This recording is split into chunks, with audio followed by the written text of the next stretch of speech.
le mal marié. Que le bon soit toujours camarade du beau, dès demain je chercherai femme. Mais comme le divorce entre eux n'est pas nouveau, et que peu de beaux corps, hôtes d'une belle âme, assemblent l'un et l'autre point, ne trouvez pas mauvais que je ne cherche point. J'ai vu beaucoup d'hymens.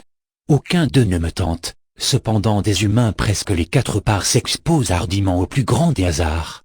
Les quatre parts aussi des humains se repentent.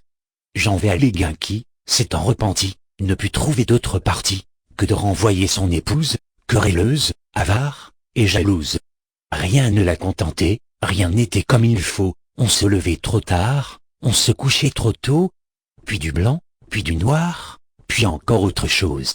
Les valets enrageaient, l'époux était à bout, monsieur ne songe à rien, monsieur dépense tout, monsieur court, monsieur se repose. Elle en dit tant que monsieur, à la fin, lassé d'entendre un tel lutin, vous la renvoie à la campagne chez ses parents. La voilà donc compagne de certaines Phyllis qui gardent les dindons avec les gardeurs de cochons. Au bout de quelque temps qu'on l'a crue adoucie, le mari la reprend. Eh bien, qu'avez-vous fait? Comment passiez-vous votre vie? Et l'innocence des champs est-elle votre fait? Assez, dit-elle, mais ma peine était de voir les gens plus paresseux qu'ici. Ils n'ont des troupeaux nul souci. Je leur savais bien dire, et m'attirer la haine de tous ces gens si peu soigneux.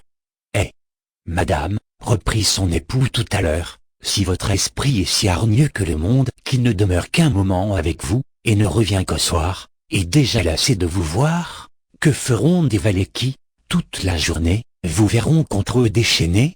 Et que pourra faire un époux que vous voulez qui soit jour et nuit avec vous? Retournez au village, adieu.